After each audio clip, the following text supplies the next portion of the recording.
नमस्कार दोस्तों, स्वागत है आप सभी का एजुकेशन के 86 में। ज्योग्राफी यानी कि भूगोल के हम 11वें दिन के इस सिनारियो में हैं, जहां पे एक छोटा चैप्टर लेकर आए हैं। सबसे पहले हम बात करेंगे उष्मा की, यानी कि हीट की। हीट चैप्टर देखिए आपको फिजिक्स में भी मिलेगा, केमिस्ट्री में भी मिलेगा, पर यहाँ पे जो हीट वाली बात है ये ज्योग्राफी से रिलेटेड है। ये आपको चैप्टर पढ़े बिना चट्टान के बारे में आप बिल्कुल नहीं जान सकते हो, क्योंकि हीट के चलते ही चट्टानों का निर्माण होता है, उष्मा के चलते ही चट्टानों का निर्माण होता है पृथ्वी पे। इसके बाद हम पढ़ेंगे पर्वत में हम पढ़ेंगे पर्वत श्रृंखला के बारे में। इसके बारे में बाद में बात करेंगे। पहले इन दोनों चैप्टर से सिर्फ 15 क्वेश्चन लेकर आए हैं। चलिए, ये तो सिर्फ 15 क्वेश्चन है यहाँ पे क्यूज में, इसको अटेंड करना है। इसके अलावा इस चैप्टर से यानी कि चट्टान वाले चैप्टर से मैंने 100 क्वेश्चन दिए हैं वन लाइनर। ये याद रखिएगा, ये वन लाइनर क्वेश्चन मैंने आपको दिए हैं, उसका पीडीएफ में दूंगा आपको टेलीग्राम में। तो आप टेलीग्राम पे ज्वाइन। टेलीग्राम एक एप्लीकेशन है दोस्तों, टेलीग्राम को अपने मोबाइल में डाउनलोड कीजिए, वहां पे हमें ज्वाइन कीजिए, एजुकेशन की 86 को ज्वाइन कीजिए। वहां पे इस वीडियो का क्यूज का भी पीडीएफ मिल जाएगा। और ये जो 100 क्वेश्चन है आपको चट्टान से, पर्वत और चट्टान से ये क्वेश्चन रिलेटेड है, ये 100 के 100, तो इसका पीडीएफ मैं आपको आज दे दूंगा वहीं पे, अभी जस्ट इस वीडियो के बाद। तो दोनों ही पीडीएफ को याद से एकदम पढ़ लीजिएगा, आज खत्म ही कर दीजिएगा इस चैप्टर को, ताकि कोई भी क्वेश्चन बचे नहीं। क्योंकि ये जो 100 क्वेश्चन है इसमें सारे के सारे प्रश्न एग्जाम में पूछे जा चुके हैं। और आज का ये जो यहाँ पे चैप्टर है उष्मा, ये छोटा चैप्टर है, इसलिए क्वेश्चन मैंने कम उठाया यहाँ से, और चट्टान भी शुरू कर दिया है इस चैप्टर में। तो हम कल जो पढ़ेंगे वो चट्टान और पर्वत दोनों पढ़ेंगे। तो चलिए शुरू करते हैं। उससे पहले अगर आपने हमारे चैनल को सब्सक्राइब नहीं किया है तो सब्सक्राइब कीजिए और बेल आइकन को दबाइए, ताकि हर वीडियो का नोटिफिकेशन आप तक सबसे पहले हम पहुंचा सकें। दोस्तों, आज का ये पहला सवाल ये रहा आपके सामने, गुप्त उष्मा यानी कि लेटेंट हीट किसको कहते हैं? तो ऑप्शन आपके सामने है, कमेंट कीजिएगा, क्योंकि क्वेश्चन का आंसर नहीं दीजिएगा आप तो आपको क्वेश्चन कभी याद नहीं होगा। तो ऑप्शन है कि पानी को गैस के रूप में बदलना ही उष्मा का एक आवश्यक ऊर्जा कहलाता है, या फिर गैस को पानी के रूप में बदलने के लिए उष्मा के रूप में आवश्यक ऊर्जा, या फिर पर्यावरण में मौजूद उष्मा का मात्रा, या इनमें से कोई भी नहीं। तो आंसर है दोस्तों, it's a, energy is a form of the heat needed to convert the water into the gaseous form. ठीक है, तो ये याद रखिएगा कि पानी को गैस के रूप में बदलने के लिए जो उष्मा के रूप में आवश्यक ऊर्जा होती है, उस ऊर्जा को हम लोग कहते हैं गुप्त उष्मा। अगला क्वेश्चन नंबर 2। उष्मांक पढ़ा होगा आपने कभी अपने 10th या 12th क्लास में, माफ कीजिएगा 10th या 7th या 8th में, फिजिक्स नहीं, आपकी मैं भूगोल की बात कर रहा हूं। तो भूगोल में ही आप लोग पढ़ा होगा ड्यू पॉइंट क्या होता है। वैसे फिजिक्स में भी पढ़ना है और केमिस्ट्री में भी ड्यू पॉइंट पढ़ना है कि व्हाट इज ड्यू पॉइंट। तो ये जो होता है दोस्तों, ये होता है आपका वह तापमान जिस पर एक हवा संतृप्त हो जाती है, यानी कि सैचुरेटेड हो जाती है। सैचुरेटेड यानी कि हवा का क्वथनांक जो है वो एकदम रुक जाता है उस पॉइंट पे, उस तापमान पे, तो हम लोग उसे कहते हैं उष्मांक। याद रखिएगा।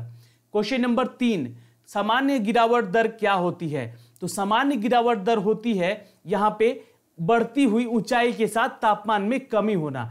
Decrease the temperature with the increasing height.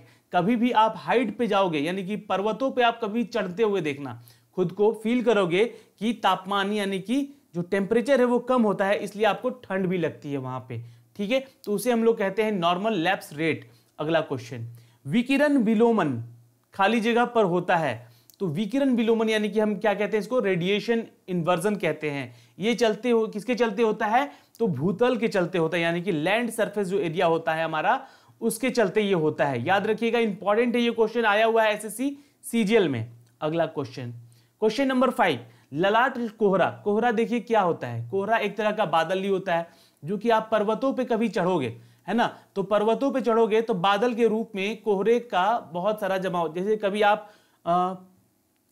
कहाँ हिमालय की तरफ जाओ या ऊटी साउथ की तरफ जाओ, ठीक है, तो वहां आपको देखने को मिलेगा कोहरा। गर्मियों के दिनों में भी ये कोहरा मिलता है देखने को। तो ये ललाट कोहरा क्या है, फ्रंटल फॉग्स क्या कहते हैं इसको, तो ये होते हैं दोस्तों किसके चलते, तो हाई लैटिट्यूड यानी कि ऊंचाई के अक्षांश के चलते होता है। याद रखिएगा, इंपॉर्टेंट है, ये क्वेश्चन भी पूछा गया है आरआरबी 2016 के पेपर में, जो कि ऑनलाइन आपका एग्जाम हुआ था। ठीक है, अगला क्वेश्चन, कुछ क्षेत्र की आर्द्रता की अधिकतम सीमा के साथ के तुलनात्मक अनुपात को क्या कहा जाता है? The comparative ratio between the humidity of the certain area with the maximum limit is called what? Relative strength, relative humidity, ultra humidity या माइल्ड ह्यूमिडिटी? तो आंसर नोट कीजिएगा, रिलेटिव ह्यूमिडिटी कहते हैं इसको। इसके जो रेशियो को हम लोग क्या कहते हैं, सापेक्षिक आर्द्रता कहते हैं हिंदी में, इसको नोट कर लीजिएगा। अगला क्वेश्चन, इनमें से क्या अग्नि चट्टानी का उदाहरण है? ये क्वेश्चन इंपॉर्टेंट है दोस्तों, ये क्वेश्चन आया हुआ है आपके एग्जाम में। इनमें से कौन जो है अग्नि चट्टान का उदाहरण है? तो आंसर नोट कीजिएगा, ग्रेनाइट और बेसॉल्ट दोनों हैं, ठीक है। इसलिए आंसर यहां पे ए और दोनों होगा, ठीक है। आंसर ए होगा यहां पे, ठीक है। चलिए क्वेश्चन नंबर 8, देखिए चट्टानों के बारे में पढ़ूंगा दोस्तों। मैं आपको बता दें यहां से चट्टान शुरू तो हो रहा है, पर ये सफिशिएंट नहीं है क्वेश्चन। सफिशिएंट क्वेश्चन आपको 100 क्वेश्चन जो दिए हैं मैंने पीडीएफ में, उसमें मिलेंगे, ठीक है। तो यहां से कुछ क्वेश्चन मिलेंगे, पर जो कल चैप्टर हम लोग पढ़ेंगे चट्टान और पर्वत का, उसमें बहुत सारी चीजें मिलेंगी। अग्नि चट्टाने, बेसाल्ट क्या होती है, संगमरमर क्या होता है, बलुआ पत्थर क्या होता है, इन सब के बारे में डिटेल बताऊंगा मैं कल, ठीक है।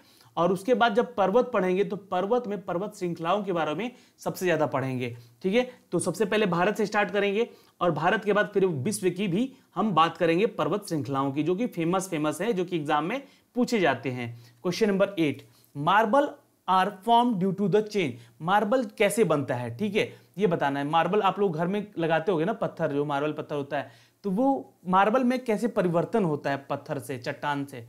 तो ये होता है चूना पत्थर के चलते, ठीक है, लाइमस्टोन के चलते ये परिवर्तन होता है मार्बल में।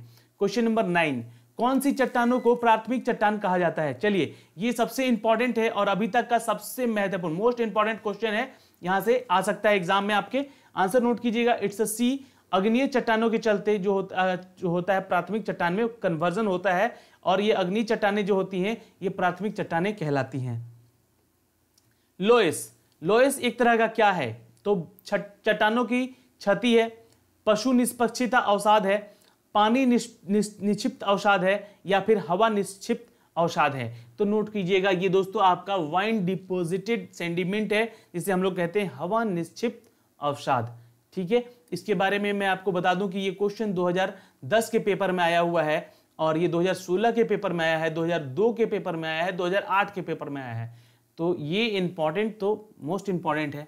अगला क्वेश्चन, अवसादी चट्टानें किसके माध्यम से व्युत्पन्न होते हैं? तो डिराइव किए जाते हैं ये किसके थ्रू? सेडिमेंट्री रॉक जो होते हैं ये होते हैं दोस्तों विघटन और अपघटन दोनों, यानी कि डिसइंटीग्रेशन और डीकंपोजिशन के चलते ही अवसादी चट्टानों का यहाँ पे व्युत्पन्न होता है, यानी कि डिराइव होते हैं ये। अगला क्वेश्चन, बलुआ पत्थर एक तरह का क्या है? देखिए क्वेश्चन इंपॉर्टेंट नहीं, मोस्ट इंपॉर्टेंट है, लिख लीजिएगा। ये क्वेश्चन बार बार पूछा गया है कि ये अवसादी चट्टानें होते हैं। कौन? बलुआ पत्थर। और ये हम बताएंगे अगले वीडियोस में कि ये कहां पाई जाती है सबसे ज्यादा, क्योंकि ये क्वेश्चन सारे बने हुए एग्जाम में। ओके, अगला क्वेश्चन देखते हैं, गतिशील रूपांतर किसके कारण होता है? देखिए मैं आप सभी से एक चीज बोलना चाहूंगा कि क्यूज तो देख रहे हैं आप लोग, पर कमेंट नहीं कर रहे हैं। अपने आंसर्स को कमेंट करते रहिएगा यहाँ प्लीज। मैं बहुत फास्ट चल रहा हूं, कारण क्या है कि क्वेश्चन कम है, जल्दी खत्म करने की कोशिश कर रहा हूं, वीडियो ज्यादा बड़ा ना हो इसलिए, पर आप लोग कमेंट जरूर करते रहिएगा। गतिशील रूपांतर किसके कारण होता है? आंसर है दोस्तों it's a D, high pressure and high temperature के, यानी कि उच्च दबाव और उच्च तापमान के चलते। ठीक है, ये आपका चैप्टर है आपके चट्टान से ही है, ये मैं आपको बताऊंगा यहाँ से क्वेश्चन कैसे बनते हैं। उस्मा से भी है क्वेश्चन यहाँ पे, ठीक है, और उस्मा वाले चैप्टर के सारे क्वेश्चन मैंने अभी दे दिए हैं पीछे, उस वीडियो को, इस क्वेश्चन को सारे देखिएगा। और 100 क्वेश्चन जो है दोस्तों पर्वत चट्टानों से, वो क्वेश्चन एक भी मत छोड़िएगा, मैं बार बार आपको बोल रहा हूँ। इसका PDF मैं आपको टेलीग्राम पे दे चुका हूँ। ठीक है, अगला क्वेश्चन, निम्नलिखित में से कौन सा यांत्रिक रूप से निर्मित चट्टान है?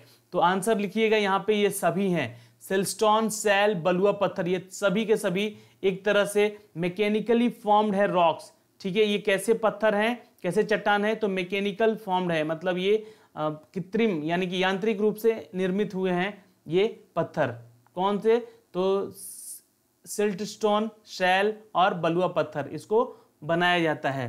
अगला क्वेश्चन, ये क्वेश्चन आज का आखिरी प्रश्न है, और इसके बाद आप जरूर जाके PDF डाउनलोड कीजिएगा, दोनों PDF, जो कि इस क्यूज का भी PDF होगा और आपको 100 क्वेश्चन का भी PDF होगा। दोनों PDF को ये रख लीजिएगा, याद कीजिएगा। क्वेश्चन में कल आपसे यहाँ पे क्यूज में वहां से पूछूंगा।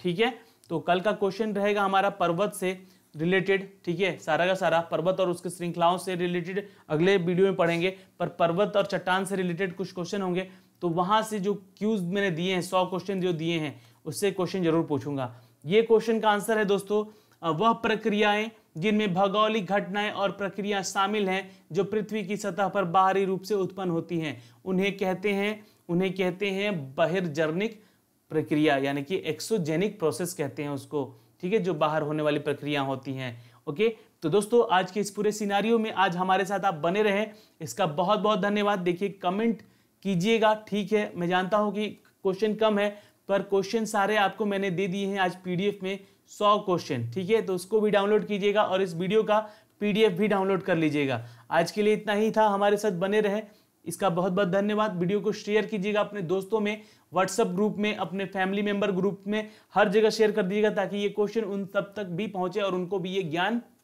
हो सके। Bye bye, take care.